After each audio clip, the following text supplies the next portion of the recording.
Hey babe, welcome back. Have you ever doubted yourself and your business and why you even got here in the first place? If so, then you're probably like me. What if I told you that even today, when your business is hemorrhaging money, it is actually your most valuable asset?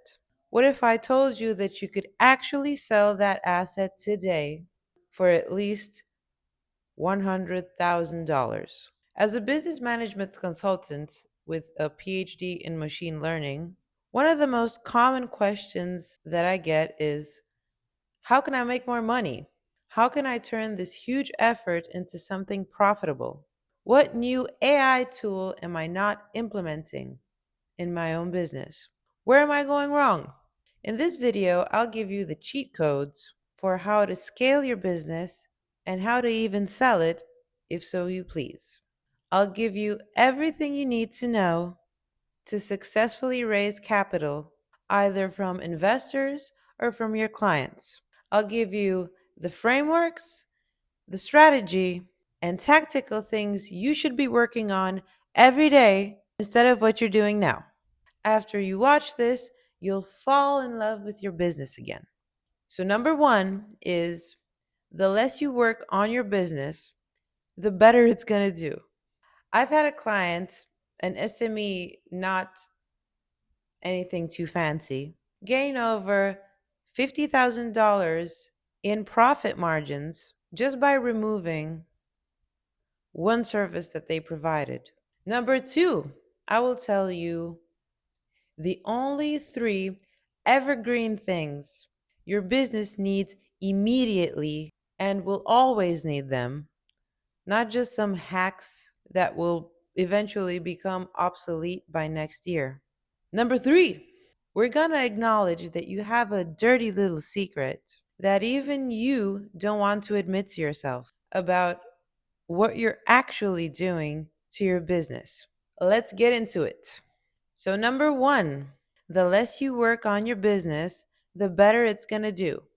I see this in all types of businesses. One founder was struggling to raise more capital for their startup, and he was bootstrapping, either funding with his own savings or trying to make more money from customers while doing most of the things himself and always choosing the cheapest alternative that ended up costing not only more of his time, his valuable time and attention, but obviously more money too. The guy is also stubborn because he thinks he knows what's best for his business. After doing a little coaching, by the way, we're still having the weekly calls because a mindset shift like that is a bumpy road. He diverted his attention into how to make the business more presentable and let people with jobs do their jobs. This is a slippery slope that I've been on as well. You see, I've had a digital fabrication business for 8 years, and for those of you who don't know what that is, digital fabrication means building stuff with the highest quality tech, removing human intervention as much as possible. Think 3D printing, 3D scanning, generative 3D models, robotic cutting, and the list goes on. Well into the 21st century. It sounds like a future proof business, doesn't it? But my human intervention messed things up. I was also stubborn. I also thought I knew what's best for the business. I would operate the machinery myself. I would do the finances myself. I would do the client communications myself. I would also do the designs on several occasions myself. After 8 years of constantly putting out fires with no real money to show for it, I got sick of the whole thing and decided to sell. Now, today, even as a brand scaling strategist, I don't work on my own strategy. I hired Henry to do it. Shout out, Henry, I love you. That was the best thing I could ever do. You see, you desperately need an outsider to look under the hood of your business and your operations. You're too close to properly judge it. That's understandable. but it's also your biggest liability. If you've turned to this video and asked yourself, what am I missing in my business? What AI tool am I not implementing and is costing me more money? It's clear that you and me are the same, and I love you. You are going through it the way I was going through it.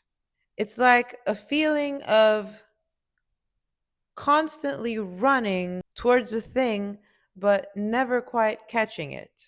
Like running towards the horizon. It's right there. I see it. But as I go towards it, I never get any closer. How do you stop running? How do you slow down? Actually have more time to do focused work, fulfilling work, and surprisingly, by slowing down, you actually gain more momentum. Here are the steps to achieve that peaceful, focused, fulfilling work. First, you got to know what you are actually good at spiritually, fundamentally. What were you born with? I know that you think that you have no talents, and so you compensate that through learning new things. You can now probably do anything, but you can't really do something in particular.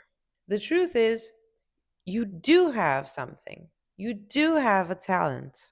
You have something that you can do with ease. You barely have to think about it.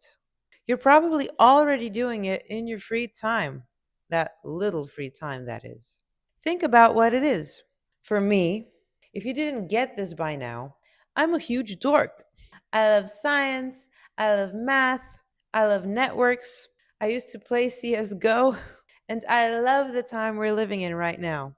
When I was really young, I used to connect to the internet through dial up just to surf the web, as they would say, and figure out what the true possibilities were.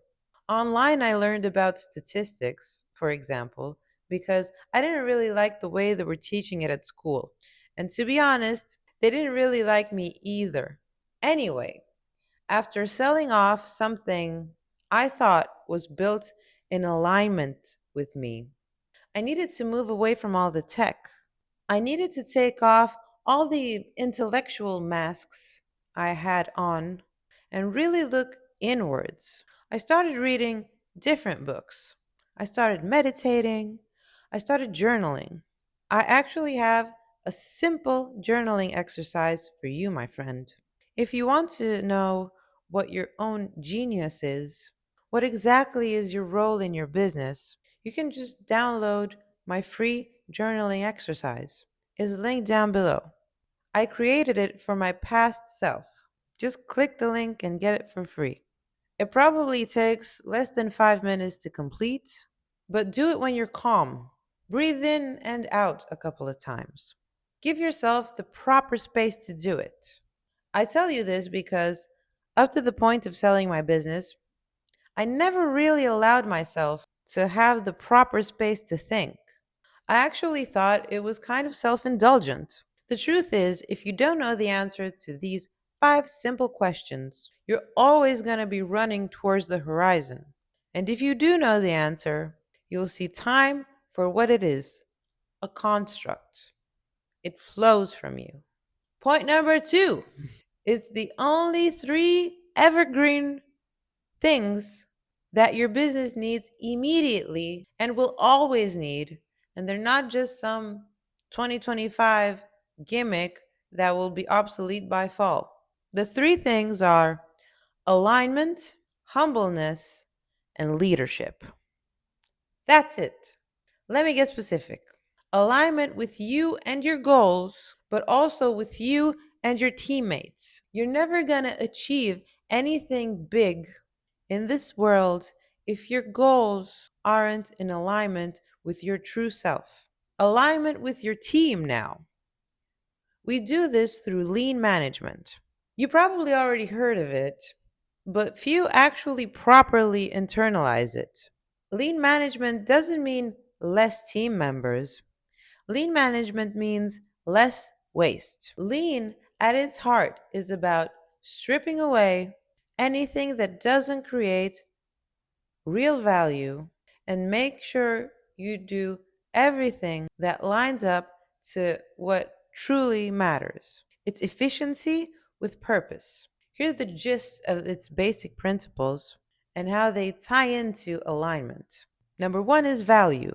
In lean, you define value from the customer's experience, not from what you think is cool to deliver. If everyone agrees on what's valuable, they naturally aim towards the same direction, the same North Star. Number two is value stream. You map the entire process from start to finish to see where value is created and where waste creeps in. Alignment here means that everyone understands the whole picture, not just their own little corner, so decisions aren't made in isolation. Number three is flow. Once waste is out of the way, work should move smoothly without start chaos. In alignment terms, this is like getting the team rhythm right. No one racing ahead, no one holding things back, because the process fits together.